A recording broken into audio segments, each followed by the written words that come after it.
Saudara sekalian, kita lanjutkan ya. Ini pada pertemuan ini memang agak banyak yang perlu kita sampaikan. Sekalian aja kita lanjutkan yang tadi tentang penelitian geografi. Ini jenis penelitian geografi ya, yang kualitatif, kuantitatif, kemudian pemikirannya sekalian ya, deduktif atau induktif. Jadi pada umumnya gitu ya. Jadi ini umum. Kalau yang yang awal tadi berbicara mengenai karakter dari penelitian geografi, yang ini pada umumnya. Jadi Anda harus tahu ya ini ya. Jadi yang pertama adalah berdasarkan tempatnya. Jadi penggolongannya, jenis penelitiannya didasarkan atas tempatnya. Penelitian laboratorium. Kalau di geografi ada enggak ya? Ada, tetapi biasanya dikombinasi dengan yang lapangan ya. Yang laboratorium semuanya itu enggak ada. Itu ya.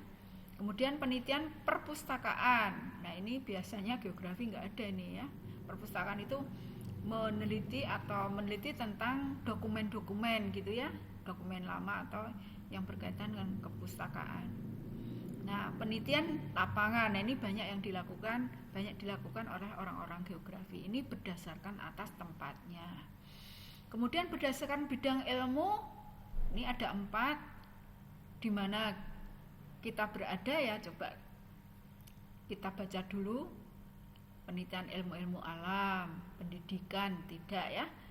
Pendidikan Islam tidak, ilmu-ilmu sosial tidak. Berarti kita itu nanti masuknya adalah ilmu-ilmu alam ya. Ini masuknya kalau di tim masuknya pada ilmu-ilmu alam.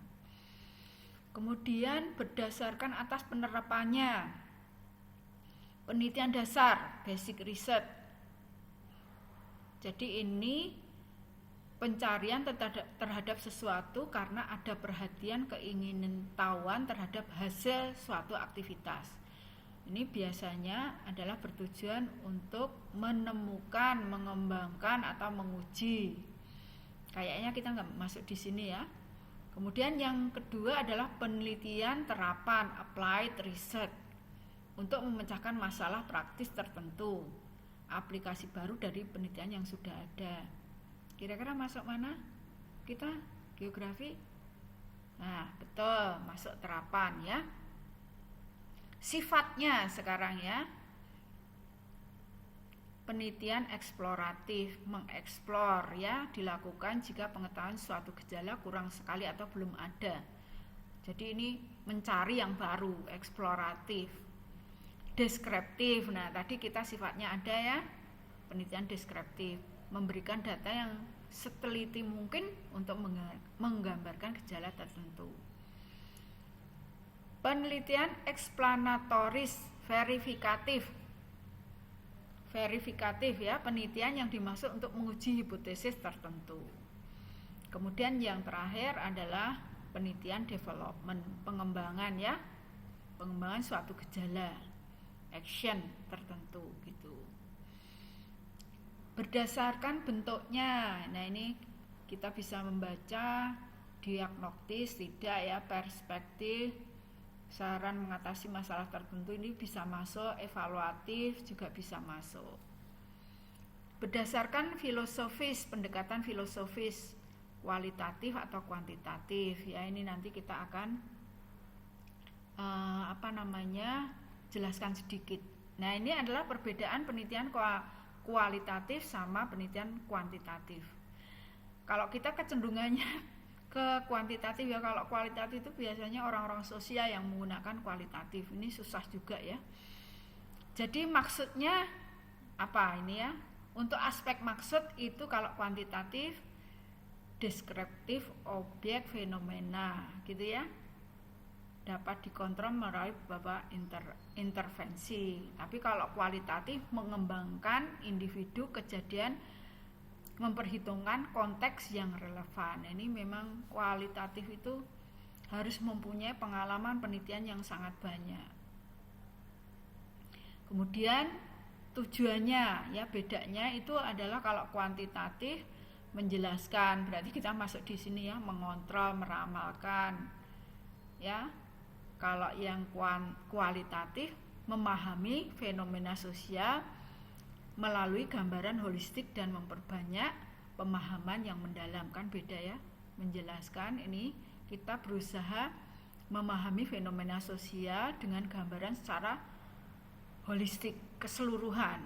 Nah ini kalau orang tidak pada awal-awal penelitian nggak bisa menggambarkan secara holistik gitu ya. Nah pendekatannya deduktif, kalau kualitatif induktif. Kemudian model penjelasannya adalah fakta sosial berasal dari persepsi subjek dan terpisah dari konteks. Tapi kalau kualitatif, generalisasi yang tidak dikenal karena perilaku selalu terikat konteks dan harus diinterpretasikan kasus per kasus. Nah, ini penelitian mendalam banget ini ya, kasus per kasus baru nanti diuraikan secara atau dijelaskan secara holistik.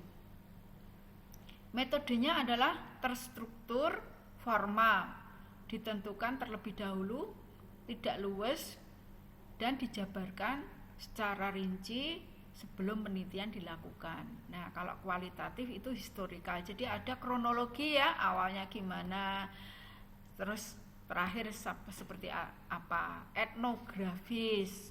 Nah, ini kemudian sifatnya adalah studi kasus.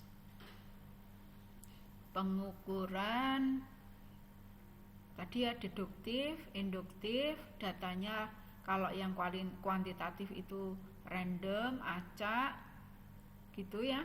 Kemudian kalau kualitatif, naratif, deskriptif gitu ya, dokumen pribadi, catatan lapangan atau artefak, dokumen resmi gitu ya. Kemudian analisis datanya secara statistik ya.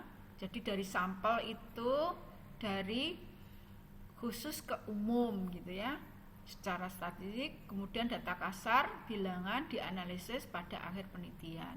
Kalau induktif itu model-model, teori, konsep, kemudian metode perbandingan yang tetap. Biasanya datanya dianalisis secara deskriptif yang sebagian besar berasal dari apa nih? Wawancara dan catatan pengamatan. Kalau tadi yang kuantitatif itu adalah dari sampling, kemudian bisa diolah dengan statistik. Nah ini contoh lagi ya saudara sekalian, seperti yang tadi sebelumnya, kuliah sebelumnya, ini judul ya, ini yang di penelitian geografi. Ini terapan lagi. Analisis perubahan penggunaan lahan tadi ya udah ada. Nah ini didetailkan lagi. Jadi tujuannya sama, tempatnya lapangan, bidang ilmunya ilmu lapangan, penerapannya adalah terapan, sifatnya deskriptif, bentuknya diagnostik, filosofi, dan bidang ilmunya kuantitatif gitu ya.